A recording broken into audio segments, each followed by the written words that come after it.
ಇಬ್ರು ಅಕ್ಕ ತಂಗಿ ಇದ್ರು. ಮದುವೆ ಆಗಿತ್ತು. ಮದುವೆ ಆದಾಗ ಏನಾಗಿತ್ತು, ಆ ಒಂದು ಅವರ ಇಬ್ಬರು ಅಕ್ಕ ತಂಗಿರು ಒಂದೇ ಮನೆಗೆ ಕೊಟ್ಟಿದ್ರು. ಅವ್ರದ್ದು ಯಾರು ಅವರ ಕುಟುಂಬದೊಳಗ ಶರಣಬಸಪ್ಪನ ಒಂದು ಇದು ಬಾಳಿತ್ತು. ಅಂದ್ರೆ ವರ್ಷ ಮನೆಯೊಳಗ ಯುಗಾದಿ ಅಂದ್ರೆ ಶರಣಬಸಪ್ಪನ ಪುರಾಣ ಹಚ್ಚಿದ್ರು. ಬಹಳ ಶರಣಬಸಪ್ಪನ ಕೊಡ್ತು. ಅಂತ ಒಂದು ಮನೆಯೊಳಗ ಇವರಿಬ್ರು ಸ್ವಸ್ಥರಾಗಿ ಹೋದ್ರು. ಸ್ವಸ್ಥರಾಗಿ ಹೋದಾಗ ಏನಾಯ್ತು, ಏನು ಮದುವೆಯಾಗಿ 2 ವರ್ಷ ಕಳೀತು, 4 ವರ್ಷ ಕಳೀತು, 6 ವರ್ಷ ಕಳೀತು, 8 ವರ್ಷ ಕಳೀತು, 10 ವರ್ಷ ಕಳೀತು. ಇವರಿಗೆ ಮಕ್ಕಳಾಗಲಿಲ್ಲ. ಮಕ್ಕಳಾದಾಗ ಏನ್ ಮಾಡ್ತಾರೆ ಅಂದ್ರೆ, ಅವರ ಮನೆಯವರೆಲ್ಲ ಯಾಕೋ ಇವರಿಗೆ ಮಕ್ಕಳ ಭಾಗ್ಯ ದೂರ ಐತೆ ಅಂತ ಕಾಣ್ತೈತಿ, ಶರಣಬಸಪ್ಪನ ಕಡೆ ಕರ್ಕೊಂಡು ಹೋಗಿ ಆಶೀರ್ವಾದ ಮಾಡಿಸ್ಕೊಂಡ್ ಬರೋಣ, ಶರಣಬಸಪ್ಪನ ಮಠಕ್ಕ ಇವ್ರನ್ನ ಕರ್ಕೊಂಡು ಹೋಗಿ ಬರೋಣ ಅಂತಂದು ಇಬ್ಬರನ್ನ ಕರ್ಕೊಂಡು ಹೋಗ್ತಾರೆ. ಇಬ್ಬರನ್ನ ಕರ್ಕೊಂಡು ಹೋದಾಗ ಏನಾಗ್ತೈತಿ ಅಂದ್ರ, ಶರಣಬಸಪ್ಪನವರು ಆಶೀರ್ವಾದ ಮಾಡ್ತಾರೆ. ದೌಡನಿಗ ನಿಮ್ಮಿಬ್ಬರಿಗೂ ಸಂತಾನ ಫಲ ಆಗಲಿಲ್ಲ ಅಂತಂದು ಆಶೀರ್ವಾದ ಮಾಡಿ ಅವ್ರು ಏನ್ ಮಾಡ್ತಾರ, 2 ಉತ್ತತ್ತಿಯನ್ನ ಕೊಟ್ಟು ಕಳಿಸ್ತಾರೆ. ಈ ಉತ್ತತ್ತೆಯನ್ನ ನಾಳಿನ ದಿವಸ ನೀನು ಪೂಜೆ ಮಾಡಿ ಇಬ್ರು ಕೂಡ ನೀವು ಪೂಜೆ ಮಾಡಿ ಇಬ್ರು ಅದೊಂದು ಉತ್ತತ್ತಿ ತಿನ್ರಿ ಅಂತ ಉತ್ತತ್ತಿಯನ್ನು ಕೊಟ್ಟು ಕಳಿಸ್ತಾರ. ಶರಣಬಸಪ್ಪನವರು ಮನೆಗೆ ಬರ್ತಾರೆ. ಇಬ್ರು ಅಕ್ಕ ತಂಗಿ ಮನೆಗೆ ಬಂದು ಏನ್ ಮಾಡ್ತಾರ ಅಂದ್ರ, ಯಾವ ಉತ್ತತ್ತಿಯನ್ನ ಶರಣಬಸಪ್ಪನವರು ಕೊಟ್ಟ ಉತ್ತತ್ತಿಯನ್ನ ದೇವರ ಮನೆ ಮುಂದಿಟ್ಟು, ದೇವರ ಮನೆ ಮೇಲೆ ದೇವರ ಮಣಿ ಹತ್ತಿರ ಇಟ್ಟು ಅದರ ಪೂಜೆಯನ್ನು ಮಾಡ್ತಾರೆ. ಪೂಜೆಯನ್ನು ಮಾಡಿದಾಗ ಏನಾಗ್ತೈತಿ ಅಂದ್ರೆ,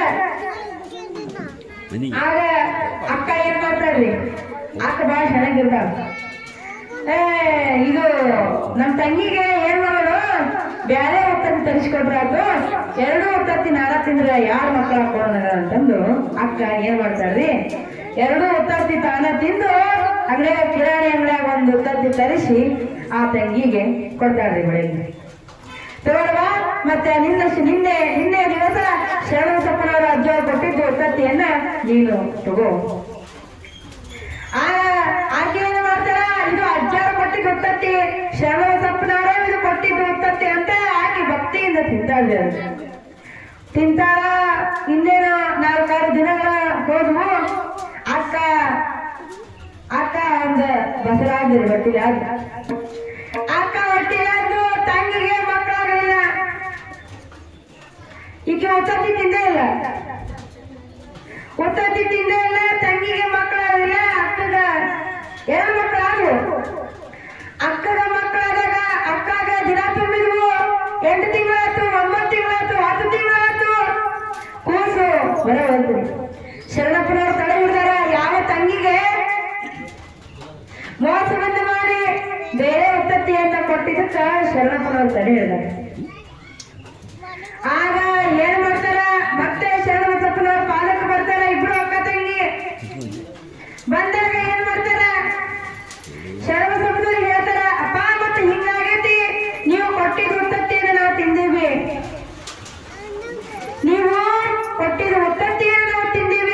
ನಮ್ಮ ಅಕ್ಕನ ಮಕ್ಕಳಾದ್ರು ನನ್ನ ಮಕ್ಕಳಾಗ್ಲಿಲ್ಲ, ಆಕೆಗೆ ಮಕ್ಕಳಾದ್ರು ಆಕೆಗೆ ಇದು ಇದು ಹೆರಿಗೆ ಆಗಬಾರ್ದು, 8 ದಿನ ಕಳೆದ್ರು ಹೆರಿಗೆ ಆಗಬಾರ್ದು, ಏನ್ ಮಾಡ್ಬೇಕು ಅಂತ ಕೇಳಿದಾಗ ಶರಣಬಸಪ್ಪನವ್ರು ಹೇಳ್ತಾರ, ನೀ ಏನ್ ಮಾಡಿದೀವ, ಕರೆ ನೀ ಏನ್ ಮಾಡಿದೀವಿ, ಏನಿಲ್ರಿ ಹಾಕೊಳ್ಳೋಣ, ಆಕೆ ನಮ್ಮ ತಂಗಿ ಒಂದು ಉತ್ತತ್ತಿ ಕೊಟ್ಟೆ, ನಾವೇನು ಉತ್ತತ್ತಿ ತಿಂದೆ, ಆದ್ರೂ ಆಕೆ ಯಾಕ ಆಗ್ಬೇಕು, ನನಗಾದ್ರೂ ಯಾಕ ನೋಡಿದ ಆಗೋದು. ಆಗ ಶರಣಬಸಪ್ಪನವ್ರು ಹೇಳ್ತಾರ, ನೋಡ್ರಿ ಅವರು ಉತ್ತತ್ತಿ ತಿಂದಿದ್ದು ನೋಡಿಲ್ಲ, ಆಕೆ ಉತ್ತತ್ತಿ ಏನೋ ಅವ್ರು 2 ಉತ್ತತ್ತಿ ಕೊಟ್ಟು ಕಳಿಸಿರ್ತಾರಲ್ಲ ಅದೆಷ್ಟ ಕರೆ.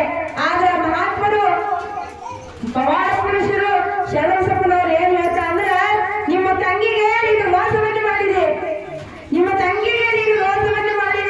ಅದಕ್ಕೆ ನೀನು 2 ಉತ್ತತ್ತಿಯನ್ನು ತಿಂದಿ, ನಿನ್ನ ಹೊಟ್ಟೆಯಲ್ಲಿ 2 ಕೂಸಲವು, ಆದ್ರೆ ಇದಕ್ಕೆ ಹೆರಿಗೆ ಆಗೋದಿಲ್ಲ. ಹೆರಿಗೆ ಆಗೋದಿಲ್ಲ ಅಂತ ಹೇಳ್ತಾರೆ ಶಿವಸಪ್ಪನವರು.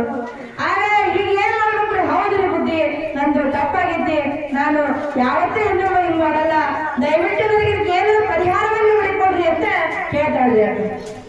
ಆಗ ಏನಿಲ್ಲ, ದೇವರ ಹತ್ರ ಬೇಡ್ಕೋ, ಪರಮಾತ್ಮ ಹತ್ರ ಬೇಡ್ಕೋ, ನನಗಿನ ದೊಡ್ಡ ಪರಮಾತ್ಮ ಅದನ, ಅವ್ರ ಹತ್ರ ಬೇಡ್ಕೋ, ಏನಾಗುದಿಲ್ಲ, ಮಕ್ಕಳಾಗ್ತವು ಅಂತಂದು ಆಮೇಲೆ ಏನ್ ಮಾಡ್ತಾರೆ ಶಿವಸಪ್ಪನವರು?